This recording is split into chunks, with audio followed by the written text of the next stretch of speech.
Levi-Xastr chapter 11. इस्रायल पोरचेन तें पालूंक सर्वेस्परान मोइजेसाक आनी आरोनाक ही शिकोवन दिली. इस्रायलाच्या लोकांक सांग, दोतोरेवेल्या सगळ्या जनावरां मदल्या जांचें मांस तुमी खावचें तें हें.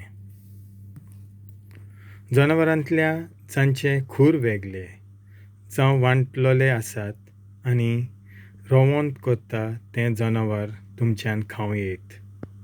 पूण जें फकत rovont korta पूण ताचो खूर वेगळो जालो ना, म्हूण तो तुमी अशुद्ध somzun-cho पूण उंटां, साव व सांचे तुमी खावचे न्हय.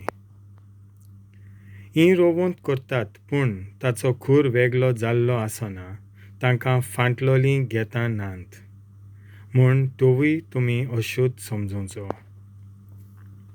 दुकोर खावचे न्हय, ते अशुद्ध, तांची घेतां फाटल्यान पूण rovont करिनात.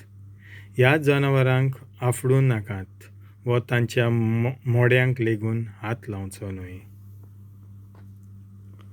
खवळां पाकोटे आसलोलें नुस्तें जें दर्यांत व न्हंयेंत जियेता तें तुमच्यान khaum-iet. पूण उदकांतलें जाल्यार खवळां पाकोटे नासलोलें तुमी खावंक फावना. हें सगळें तुमकां अशुद्ध जावन आसतलें. तांकां आफडूं नाकात आनी मेल्ल्यांक लेगून हात लावचो न्हय. खवळ आनी पाकोटो नासलोलो उदकांतलो सगळो जीव तुमकां अशुद्ध.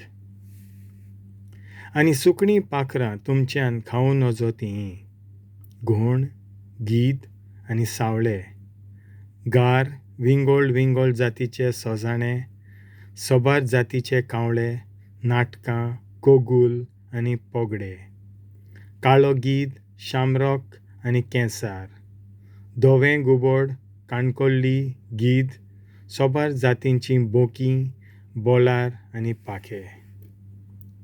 जमनीर 4 पांयाचे जमनीर सरपटलोले सर पाकट्यांचो जीव अशुद्ध. उडटा तो जीव न्हय, तोल देफे आनी असलें तुमच्यान khaum-iet. पूण जमनीर चरता तो पाकोट्यांचो जीव खावचो न्हय. ज्या मेल्ल्या जनावरांक हात लावन त्या दिसाची सांज पासून एकलो अशुद्ध उरता तीं. गेटांचीं सर जनावरां काडून फाटलोल्या गेटांची आनी rovont करतात तीं, सर 4 पांयांचीं आनी धांवळ्यो आसलोलीं. कोणूय तांकां हात लायता ताणें आपलीं वस्त्रां धिंवचीं. पूण तो त्या दिसाची सांज पर्यान अशुद्ध उरतलो. 4 पांयांचेर चलपी सगळ्या जनावरांतलीं जीं आपल्या दावकुलाचेर चलता तीं सगळीं तीं अशुद्ध समजूचें. तांच्या मोड्यांक जो कोण आफुडटलो ताणें सांज वेळ मेरेन अशुद्ध रावचें. जो तांची मोडीं उखलतलो ताणें आपली मुस्तायकी उमळून सांजे वेळ मेरेन अशुद्ध रावचें. तीं जनावरां तुमी अशुद्ध समजूचीं. भिंयचेर सरपट्टी जनावरांतलीं तुमी अशुद्ध समजूचीं तीं. चिचांदर, उंदीर, कोळे उंदीर, शिल्ल्यो आनी असलें सगळें अशुद्ध. चोपाय, एके भाशेची पाल, गार, सांडा आनी गुयरो सोडो. तांकां वो मेल्ल्यांक लेगून हात लायता तो सांज पर्यान अशुद्ध उरतलो. आनी कित्याचेरूच तीं मरून पडटात तें सगळें अशुद्ध जातलें. जावं तें लुगोट, लांकूड, चामडें व दुसरें कितेंय. तें उदकांत काडचें पूण सांज पर्यान तें अशुद्ध.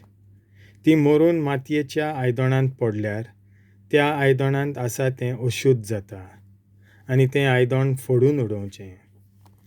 हरशें शुद्ध जेवण पिवण त्या आयदनांतलें उदक पडल्यार अशुद्ध आनी त्या आयदनांतलें उदक पिवंक अशुद्ध. मेल्ली वस्त पडटा तितलेंय अशुद्ध जाता. मातयेची चूल, शेगडी मोडून उडोवची. पूण एक बांय व झर मेल्ली वस्त तातूंत पडली जाल्यार अशुद्ध जावची ना. वोंपाक तयार दवरलेलें बी ते वस्तून अशुध्द जावचें ना, पूण तेंच बी उदकांत फुगोवंक घाल्लें आसतना तें वस्तून अशुध्द जातलें.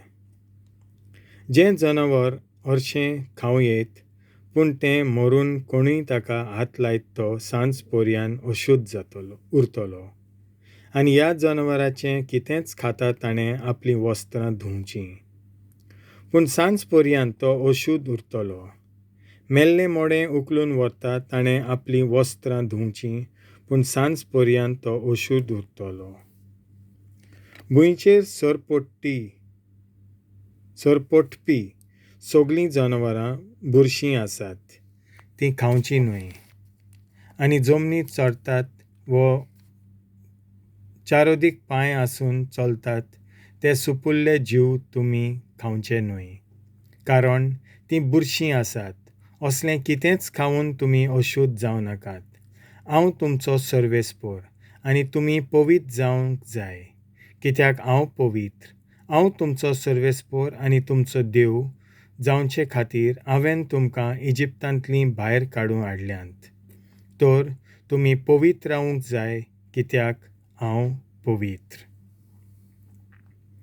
म्हणटच जमनी वेल्या व उदकांत भोंवतल्या जीव जिवणा विशीं हे कायदे तुमकां दिल्यात. रिती प्रमाणें कितेंय शुद्ध आनी कितें अशुध्द, वो कितेंय तुमच्यान खाव-इत वो खावं नजो, हें सगळें तुमी सारकें वळखून घेवंक जाय. देवाचें उतर हें.